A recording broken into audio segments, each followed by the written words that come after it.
축산, 검협전.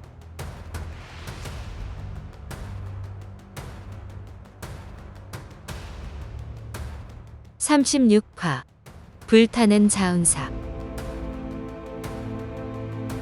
음적을 벌하려 음란 소굴을 활활 태우고 서곡주를 구하려 자운사를 발칵 뒤집네.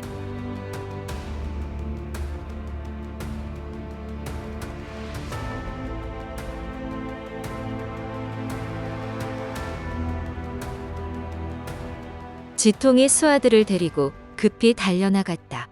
잠시 후 창고며 밀실이며 사방이 불길에 휩싸였다는 보고가 줄줄이 전해졌다. 용비와 유덕은 밀실에 불이 났다는 말을 듣고 제가 품던 여인이 생각나 마음이 급했다. 유덕은 이미 뛰쳐나갔고 용비가 서곡주를 가리키며 법원에게 단단히 일렀다. 이 계집은 잠시 맡길 테니 잘 지켜야 할 겁니다. 만약 놓치면 가만히 있지 않을 테니. 그러고는 사람들과 함께 불을 끌어 달려갔다. 용비와 유덕 외에도 밀실에 불이 났다고 하니 아끼는 여인을 걱정하며 앞다퉈 달려가는 통에 대전에는 법원, 서곡주, 효월과 그의 제자 둘만 남았다. 서곡주는 용비가 자리를 뜨자 도망갈까 생각했지만 방금 용비가 한 말이 걸렸다. 자신은 법원의 상대도 아니거니와 효월은 훨씬 강한 고수가 아닌가? 섣불리 움직였다가 더 큰 화를 자초할지도 모르니 한옆에서 분을 사귈 수밖에 없었다. 이즈음 후전에서 시작된 불길은 밤하늘을 붉게 물들이며 자운사를 통째로 집어삼킬 듯 점점 더 거세게 타올랐다. 사실 효월은 이 불길을 잡을 수 있지만 수수방관했다. 지난날 한순간 분한 마음에 아미파를 등진 배신자이지만 원래 사악한 사람은 아니었다. 그렇다면 왜 수수방관했을까? 애초에 이 대결을 돕기로 한 이유는 이 기회에 아미파에 복수할 수 있으리라 여겼기 때문이다. 한데 직접 와서 보니 이미 글렀다 싶었다. 마침 여기저기에서 불이 났다는 보고가 이어지자 아미파의 소행임을 눈치챘다. 사창굴이나 다름없는 자운사를 잿더미로 만들려는 것이리라. 어차피 이곳은 이번 대결을 위한 본거지였을 뿐 크게 쓸모있는 곳은 아니라 그냥 타버리게 내버려 둔 것이다. 어느 정도 불길이 잡히면 천천히 나가서 불 지른 놈이나 직접 잡을 생각이었다. 그래서 바깥 상황은 신경 쓰지 않고 그 사이에 서곡주를 도망가게 할 생각이었다. 그런데 뭔가 단단히 오해했는지 말을 꺼내기가 무섭게 서곡주가 욕을 퍼부으니 제대로 말을 할 수가 없었다. 주웅과 녹청은 서곡주의 불손한 태도가 거슬렸지만 사부가 그저 웃으며 별말이 없으니 함부로 나설 수도 없었다. 잠시 후 많은 사람이 뛰어든 덕분에 불길이 점점 잦아들었다. 서곡주가 초조해하며 도망갈 방법을 고심하는데 바로 옆에서 누군가 나지막이 속삭였다. 고행두타의 제자 소화상입니다. 동해에서 몇 번 뵈었지요. 좋은 뜻으로 오신 모양인데 어려움에 처한 것 같아 구하러 왔습니다. 저는 아직 무영검을 완전히 익히지 못해 사부처럼 몸을 숨긴 채 공격할 수는 없고 무영검 든 비행만 가능합니다. 잠시 후에 제가 모습을 드러내면 제 소매를 잡으세요. 함께 무영검둔을 타고 도망갈 수 있을 겁니다. 서곡주는 조금 전 밀실에서 나올 때 마주친 낯익은 어린 화상이 떠올랐다. 그래서 낯이 익었구나. 내심 기뻐하며 눈을 크게 뜨고 소화상이 나타나기만을 기다렸다. 이때 효월은 효월대로 고심이 깊었다. 무당파 고수들과 대부분 일면식이 있고 특히 서곡주의 사부 반변 논의는 대단한 실력자라 척을 지고 싶지 않았다. 하지만 구자모 음홍검을 쓰는 용비와 그의 사부도 앞으로 도움을 받아야 할 실력자이기에 공공연히 반목할 수는 없었다. 하하. 벼랑간 웃음소리가 들려 돌아보니 작고 통통한 소화상이 나타나 서곡주 옆에 서 있었다. 법원은 조금 전 소란을 피웠던 아미파검협 중 한 명인 소화상을 알아보았다. 누구를 부르고 말고 할 것 없이 바로 뒤통수를 쳐 검광을 날렸다. 효월 선사, 저놈을 놓치면 안 됩니다. 하지만 소화상이 고개를 까딱하며 이미 사라진 터라 법원의 검광은 허공을 가르고 돌아왔다. 서국주와 소화상이 무영검둔을 타고 도망가자 효월이 소매를 펼치며 검광을 타고 뒤쫓아갔다. 한데 소화상은 대체 어디 있다 나타난 것일까? 소화상은 앞서 대전 지붕에서 자운사 무리와 겨루던 중 벼랑간 유덕의 홍사가 쏟아지자 미처 재금선을 챙기지 못하고 홀로 무영검둔을 타고 도망갔었다. 잠시 뒤 돌아와 재영운이 온 신교망으로 재금선 등을 보호하고 있는 것을 확인한 후 안도의 한숨을 내쉬었다. 처음에는 옥천관에 돌아가 도움을 청하려 했으나 숭산이로의 허락을 구하지 않고 멋대로 나왔다가 실패하고 돌아가면 크게 혼날 것이 뻔해 그만두었다. 더구나 홍사의 붉은 빛이 온 하늘을 뒤덮고 있으니 수시로 동태를 살피러 오는 취도인 등이 이미 보고했을 것이다.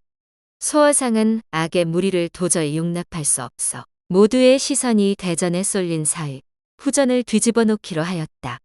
어디에서부터 시작할까 궁리하며 주위를 둘러보다가 가산 뒤편 석굴로 사라지는 요일을 발견했다. 그냥 죽여버릴까 하다가 무슨 짓을 하려는지 궁금해 무영검둔으로 몸을 숨기고 석굴로 따라 들어갔다. 갑자기 발걸음을 멈춘 요일이 큰 돌을 밀어내자 쇠고리가 나타났다. 쇠고리를 왼쪽으로 3번 돌리자 드르르 소리가 울렸다. 곧이어 지하 굴이 나타났다. 폭과 너비가 팔척쯤인 정방형 공간에 등불을 환히 밝혀놓았고 그 끝에 아래로 내려가는 반듯한 돌계단이 보였다. 돌계단을 내려가 2장 남짓 더 들어가니 막다른 석벽이었다. 유리등 불빛이 밝아 석벽에 새긴 개대환이 라는 글자가 똑똑히 보였다. 요일이 환자 앞에서 손잡이를 돌리자 막다른 석벽이 문처럼 움직였다. 죽일 놈들. 요일이 안을 들여다보며 나지막이 욕을 뱉고는 휙 돌아섰다. 소화상은 이곳이 흉승들의 음욕을 채우는 밀실이라고 짐작했지만 요일이 왜 욕을 하는지는 몰랐다. 요일이 나간 후 밀실을 들여다보던 소화상은 눈이 뒤집힐 뻔했다. 이곳 밀실은 공간이 넷으로 나뉘어 있는데 요일과 소화상이 들여다본 방이 유덕과 망두타가 재미를 보던 곳이다. 망두타는 유덕이 황급히 나간 후에도 아랑곳하지 않고 다시 여자와 놀아났다. 그렇게 한바탕 거사를 치렀는데 문득 양화가 생각났다. 평소 탐내는 사람이 많아 쉽게 손대지 못했는데 지금 다들 한창 싸우느라 양화를 건드릴 사람이 없지 않은가? 절대 놓칠 수 없는 기회라 여겨 당장 옆방으로 갔다.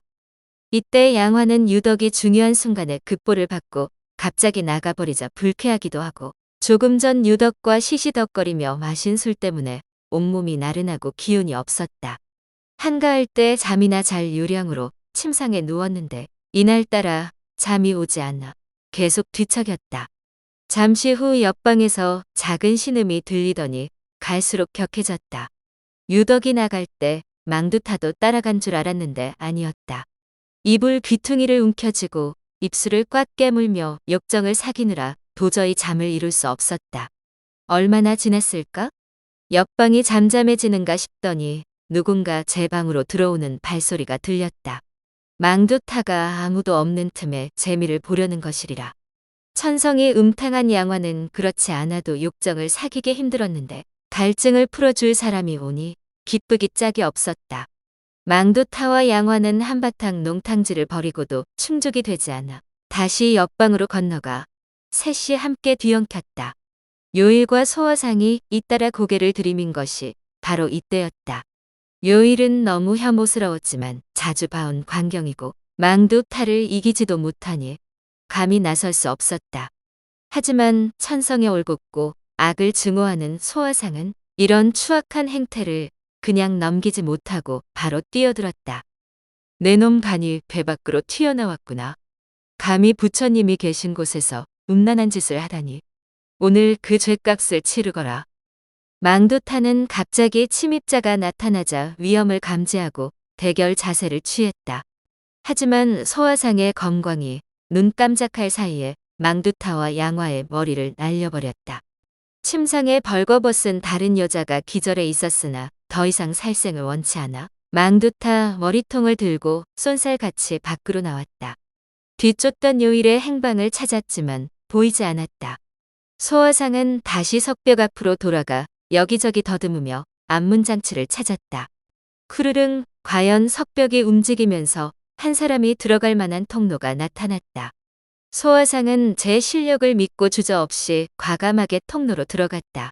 몇 걸음 가지 않아 문이 반쯤 열린 석실이 있어 안을 살펴보았다. 방금 비쫓던 화상이 침상에 누운 여인에게 무어라 이야기를 하고 있었다. 요일이 서국주에게 상황을 설명하는 중이었다. 소화상은 처음에 두 사람이 은밀한 사이인 줄 오해했으나 가만 보니 무언가 사정이 있는 것 같아 경솔하게 나서지 않았다. 통로 입구에서 기다리다가 장난기가 발동해 두 사람이 나올 때 망두타 머리통을 집어던졌다. 소화상은 달빛이 밝은 밖에 나와서야 서국주를 알아보았다. 일전에 동해에서 만난 적이 있는 서국주 자매는 무당 문화의 실력자이다. 두 자매 모두 바르고 자질이 훌륭하다고 들었는데 어쩌다 자은사 무리에 섞여 있는지 이해할 수 없었다. 무영검둔으로 몸을 숨긴 채 두 사람의 대화를 엿듣고서야 어떤 사정인지 알았다. 재영은 일행의 상황을 살피러 대전으로 돌아가려는데 천지를 뒤흔드는 우레소리가 들렸다. 사부가 틀림없었다. 반가운 마음에 얼른 날아갔으나 이미 재영은 등을 구해간 뒤였다. 원래 사부를 따라 돌아가려 했는데 효월과 자운사 무리가 대전에서 논의를 한다기에 조금 더 지켜보기로 하였다. 효월이 얼마나 대단한지 알기에 감히 가까이 가지 못하고 멀찍이 몸을 숨긴 채 귀를 기울였다. 잠시 후 서국주가 사람들에게 인사를 하고 떠나려다 용비에게 가로막혀 용마루에 꼼짝없이 발이 묶였다. 소화상은 대전에서 오가는 이야기를 듣고서야 서국주의 사정을 확실히 알았다. 본래 나쁜 사람이 아니니 구해야 했다. 그래서 몸을 숨긴 채 서국주에게 다가가 말을 걸었던 것이다.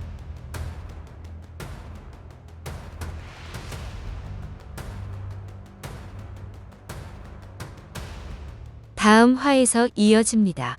더 좋은 콘텐츠를 제작하기 위하여 구독과 좋아요, 알림 설정 부탁드려요.